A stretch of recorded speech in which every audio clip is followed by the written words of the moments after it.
Joining us now on the Deseret First Credit Union hotline is a man who is a friend of Spuddy Buddy's, may have taken a selfie with the actual Spuddy Buddy last night, Spencer Linton. Spencer, did you take a selfie with Spuddy Buddy last night? I was desperately looking for him on the sideline, but he wasn't at the game. What? I was so disappointed. Hey, did we have an impact or what? He was scared. I think so. I think he was a little bit weirded out by what happened in the build-up to the BYU Boise State game. So no Spuddy Buddy on the sideline. Yeah, he was definitely scared. Yeah, no Jamal Williams, no Spuddy Buddy. Those were two impactful absences, I think, in last night's game. It's the morning after this game. What's your initial reaction after you woke up, after you soaked it all in?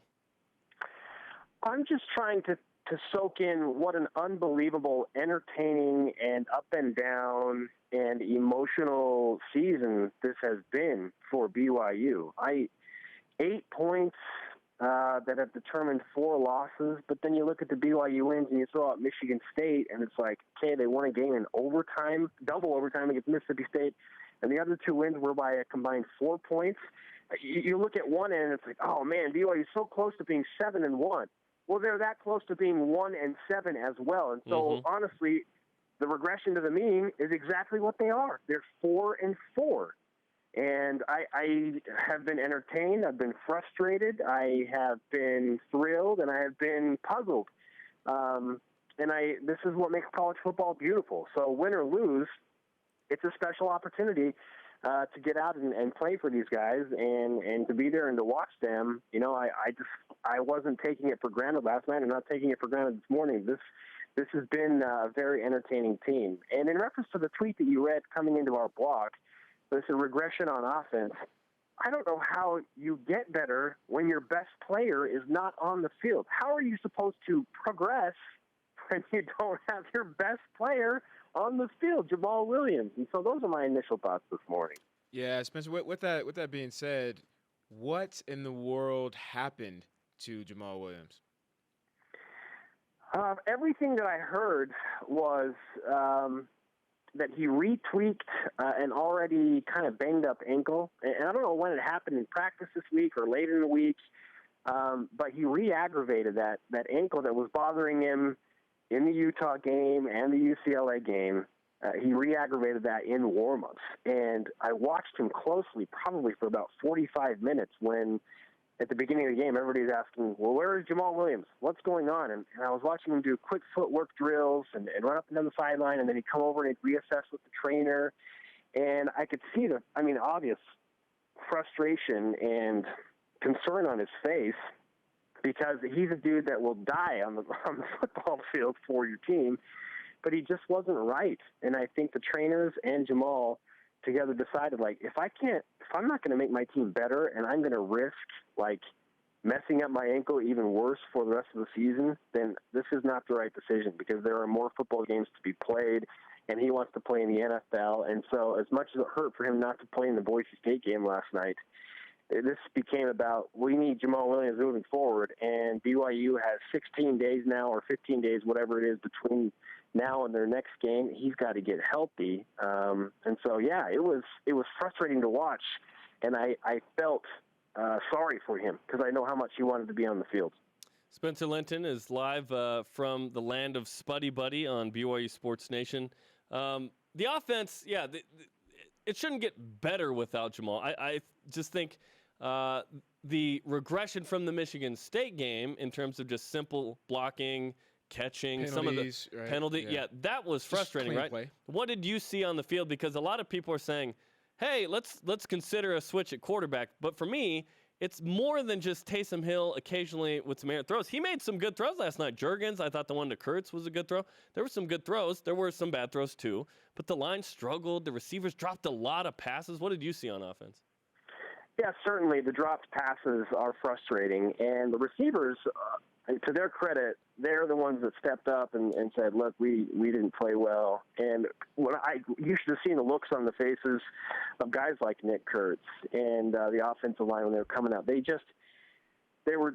understand what they had in their grasp, and, no pun intended there. And they let it slip away with the +5 in turnover margin. And so they worked so hard, and to watch passes slip through their hands like that, that's just frustrating. I mean, after one pass, I watched Nick Kurtz just hang his head and just kind of smack his helmet and clap his hands together a few times as he ran off the field. I mean, they know.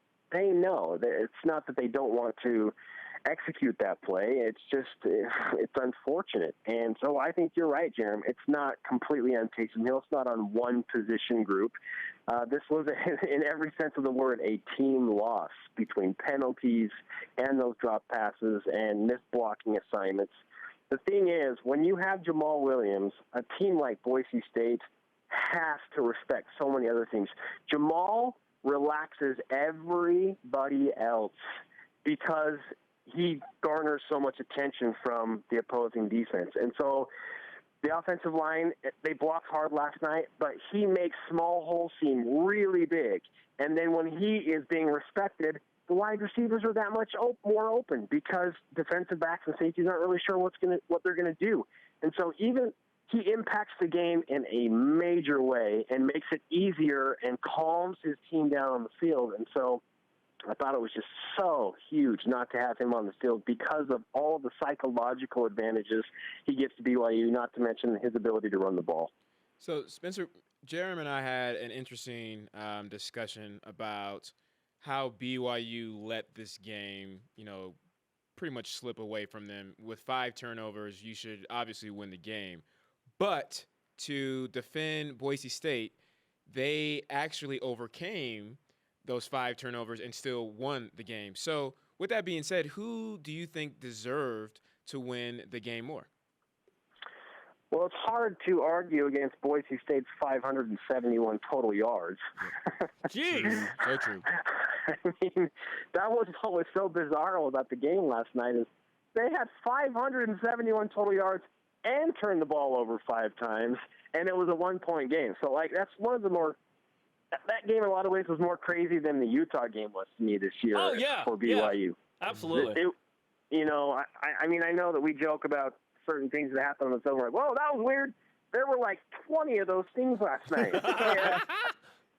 I had a hard time, even wrapping my mind around the game at halftime. I just thought, what in the world is happening on the field between the fake punt and missed field goals and penalties and pick sixes? And so, it was a super weird game, but Boise State won. And so right there, I'm not going to say, well, BYU should have won the game. Boise State won the game. They made the drive late to go up 28-27, and they did enough to hold BYU and block the field goal and make a play at the end of the game. So, they won. They deserved to win, and it was a 1-point win for the Broncos. This felt like the Utah game in a lot of ways, which was a terrible feeling.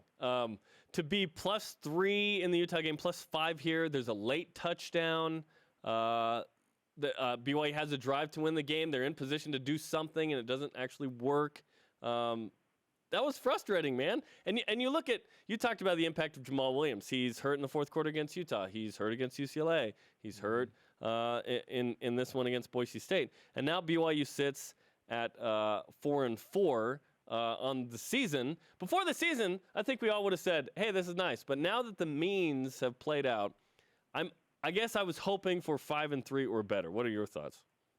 Yeah, absolutely. Last week when BYU beat Mississippi State and got to 4-3, you just kind of had this feeling like, wow, they can go to Boise and because of the way that this team is structured and what they do, they can find a way to win up there and get to 5-3 and maybe go on the road in a couple of weeks against Cincinnati and start to receive some votes and sneak into the top 25 at 6-3 or 7-3. And so I think that the opportunity there was so exciting, and BYU hadn't beaten a top 15 team on the road since Arizona State in 1997, and they were going to put that to an end, and they were finally going to win on the Boise Blue, and now they've lost 3 games by 1 point against Boise State on their field. That's unbelievable, right? 3 1-point losses on the Blue.